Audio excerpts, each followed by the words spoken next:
buku tutorial cara membuat laporan keuangan di Simple Accounting. Cara membuat laporan keuangan, kita harus membuat yang namanya buku baru terlebih dahulu. Di sini untuk buku baru kita pilih di menu buku, kita pilih inisiasi buku baru. Nah, di sini silakan masukkan nama perusahaannya. Untuk COA ataupun chart of account, jika sebelumnya sudah pernah membuat, silakan ketikkan nama COA yang sudah pernah dibuat. Tetapi jika misalnya menggunakan COA yang sudah ada di sistem, bisa disesuaikan dengan COA-nya apakah untuk jasa, dagang, ataupun nirlaba. Serta di sini juga bisa dipilih apakah untuk PT yang sudah PKP ataupun CP ataupun orang pribadi. Untuk mata uang silahkan pilih rupiah. Untuk wajib pajak bisa disesuaikan apakah badan ataupun OP. Alamat ini bisa diisi, bisa juga tidak, ini opsional saja. Begitupun dengan logo. Untuk tahun silahkan sesuaikan dengan tahun penyusunan laporan keuangan. Kemudian di sini untuk awal buku silahkan pastikan untuk awal buku ini selalu per 1 Januari atau selalu per tanggal awal tahun. Kemudian di sini untuk tanggal saldo awal bisa menyesuaikan dengan tanggal laporannya. Misalnya cut off per akhir Desember ataupun misalnya cut off per 31 Juni, maka di sini saldo awalnya bisa diisi per 1 Juli 2024. Kemudian untuk yang barang persediaan perlengkapan dan barang dagang, jika punya bisa dipilih yes, jika tidak bisa dipilih no. Untuk metode inventory yang masih tersedia itu adalah metode FIFO. Nah, jika sudah diisi seperti ini, bisa kita save data buku dan nanti akan tersimpan di sini untuk akun-akunnya. Langkah selanjutnya adalah kita melakukan import untuk saldo awal. Untuk melakukan import, silahkan pilih di menu backup data. Kita pilih saldo awal, lalu silahkan download file saldo awal di sini.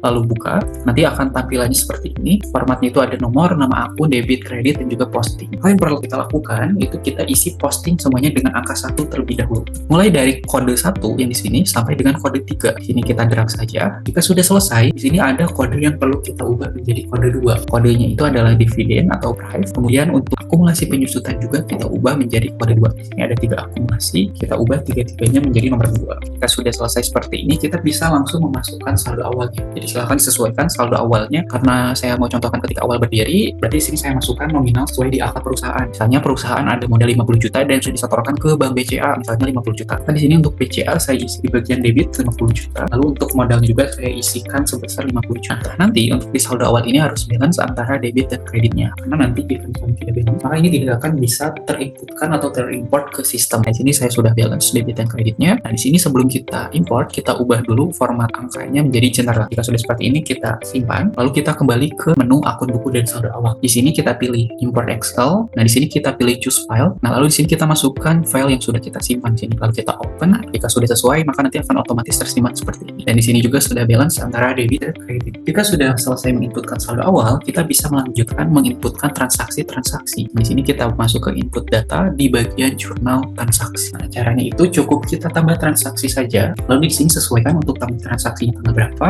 Untuk nomor bukti ini sudah otomatis oleh sistem, tetapi jika misalnya ingin diubah dengan nomor bukti tertentu bisa disesuaikan saja. Nah, untuk keterangan bisa diisi secara detail sesuai dengan transaksi yang terjadi. Nah, maka di sini kita pilih akunnya itu BCA, postingannya kita pilih menambah karena aset kita bertambah, saya asumsikan 10 juta. Kemudian untuk lawannya karena ini merupakan transaksi pendapatan, maka kita pilih pendapatan. Postingannya kita pilih menambah pendapatan juga. Kita masukkan sebesar 10 juta juga. Nah, di sini karena sudah balance antara debit dan kreditnya, maka bisa kita simpan.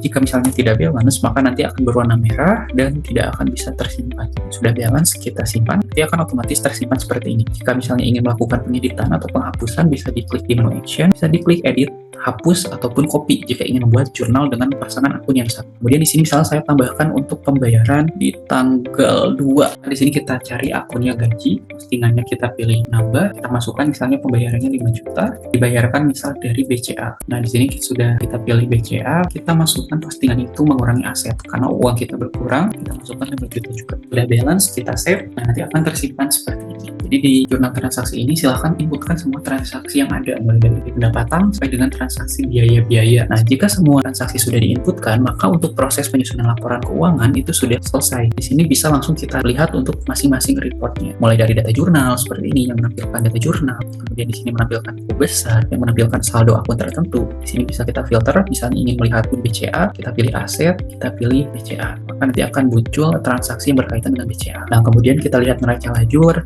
itu ingin menampilkan saldo akhir dari buku besar yang tadi, jika kita klik ini langsung otomatis masuk ke buku besar. Kemudian di sini ada laba rugi, menampilkan pendapatan dan biaya. Ini nanti sudah otomatis diperoleh laba rugi bersihnya itu berapa. Kemudian di sini juga ada laporan perubahan modal untuk melihat kenaikan atau penurunan dari modal awal. Kemudian di sini juga ada neraca yang sudah otomatis balance antara aktiva dan pasifanya. Kemudian di sini juga ada arus kas. Ini bisa langsung dilihat laporannya. Kemudian di sini sebagai fitur tambahan juga ada rasio keuangan yang menggunakan rasio ataupun formula-formula tertentu. Nah, untuk yang tadi saya jelaskan, bagian report itu juga dapat di-download baik dalam bentuk Excel dan klik logo Excel di sini atau dengan PDF dengan klik logo PDF di sini. Selanjutnya di sini juga ada fitur Outlook. Ini menampilkan progres secara bulanan saja, mulai dari laba rugi dan juga neraca sampai dengan rasio keuangan. Jadi yang membedakan itu ditampilkan secara bulanan, mulai dari dengan Januari sampai dengan Desember. Dan report yang terakhir itu ada yang namanya history. Nah, history ini akan menampilkan laporan keuangan itu secara tahunan. Jadi jika sudah selesai menginputkan beberapa tahun, nanti akan tertampil di sini, mulai dari 2024, 2025, dan seterusnya. Di sini juga disertai dengan grafik-grafiknya sehingga dapat memudahkan dalam melakukan analisis apakah setiap tahunnya itu mengalami kenaikan, penurunan, atau cenderung fluktuatif. Jadi untuk report ini juga dapat di-download baik dalam bentuk Excel ataupun dalam bentuk PDF. Demikian terkait tutorial cara membuat laporan keuangan di Simple Accounting.